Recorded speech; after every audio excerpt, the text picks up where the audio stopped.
Hey, it's me, Alan M., and I wanted to talk today about the movie Red One. That's my best friend, Anaram, there. The two of us saw it together, and it was a beautiful morning.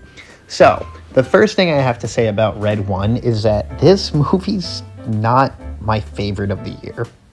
There's a couple of reasons for that, which I'm sure I'll get into here, but it's not the impressive, gargantuan movie that you were promised.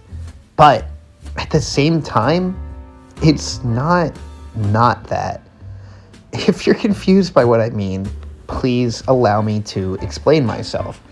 The movie Red One is nothing short of a Christmas miracle. That being said, I'm not sure how interested I am in Christmas movies. I myself celebrate Christmas, much like most of America. I mean, let's face it, if you grow up where I grew up, you celebrate Christmas. That's just how it is. But I'm also a bit older now. I'm in high school, and Christmas really doesn't have the magical appeal that it used to have, which is a lot like what's happening to the character that The Rock plays in this movie. One of Santa's top elves, who serves as his protector, recognizes that Santa was stolen away from... It really is like the White House, but it's for Christmas, I guess. So he's upset that Santa's stolen from him, and you don't find out till later. Spoilers, I guess. But the Christmas witch took Santa Claus. She wants to milk him of all of his power so she can enact the naughty list in a way that she felt Santa wasn't doing. She felt Santa was being too nice, which is a sentiment I tend to agree with, which is the biggest problem with Christmas as a concept. I mean, people are just unappreciative.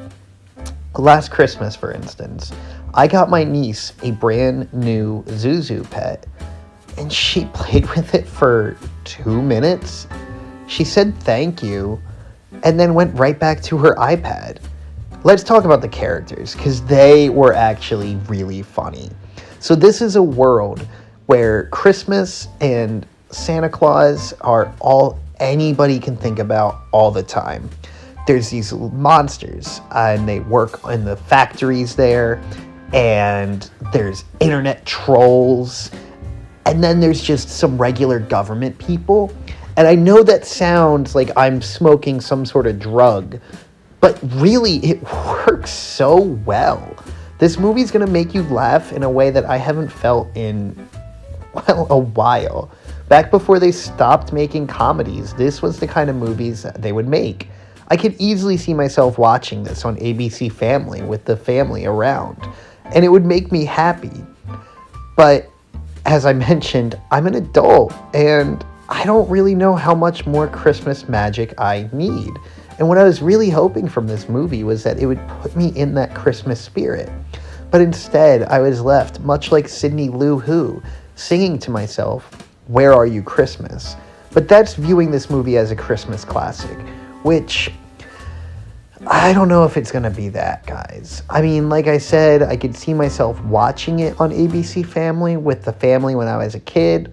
Probably would have laughed, and then that's it. But I don't know. As an action movie, this was actually pretty good. What I kind of like about that is that it does blend together these two genres, the Christmas movie with the adult action movie. This is something dads and kids or husband and wife can see together, where there's something for both people there, the way a movie is supposed to be. But really, it's just not that magical. But the action is actually incredible. I got lucky enough to get to see this movie in IMAX. If you're gonna see it, that's the way to do it. And it just, seeing it on that screen, you can already tell, it looks gorgeous. I mean, the CG is top notch. It's impressive. The stakes are very high, and it's very much like a Marvel movie. I mean, Dwayne "The Rock" Johnson, not to spoil anything, but he's basically Ant-Man in the movie, and it's so funny because that's how Ant-Man would utilize his powers if they ever decided to make another Ant-Man movie. So, how would I pitch this movie to you guys? Imagine if the best parts of Rush Hour, that comedy team aspect, were a superhero Christmas movie. I mean, sign me up for that. And Red One really delivers on those aspects. As I said, the action is top notch. The comedy is top notch. The visual effects are the best thing that you have ever been able to see. This movie was actually supposed to be released on Amazon Prime, and luckily Dwayne "The Rock" Johnson saved it from that fate because of the movie Oppenheimer. He got to see Oppenheimer in theaters like I did, and he recognized that movie theaters are the way that stories like this deserve to be told. So overall, and the music, guys. Red One not only has an incredible soundtrack, but amazing sound mixing and pretty good sound design. The score is unsettling during the horror sequences and uplifting during the other sequences. It's everything you would want from a movie score. Overall, I think I would give the movie probably about an 8 out of 10. It's closer to a 9 than a 7. But my big issues are it just doesn't have the Christmas feeling that something like Rudolph might have, Charlie Brown Christmas. But it was a great way to spend an afternoon with my best friend Anaram. And we split a soda, and it was just really fun. We had a really good time together, and that's the type of movie this is. So if you have a best friend, a boyfriend, a girlfriend, a kid, you could take them to this movie.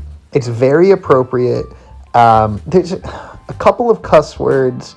I think he says asshole once or twice in the movie, but I have to admit, I left the movie feeling uplifted and rejuvenated in a way I wasn't expecting. Walking out of that theater, I felt giddy and excited to explore the world that happened to be around me. On my walk home, I even got lucky enough to see some other people who were already in the holiday spirit, which is amazing to see. And that's all I can really say about this movie. I had a wonderful dinner with Anaram afterward.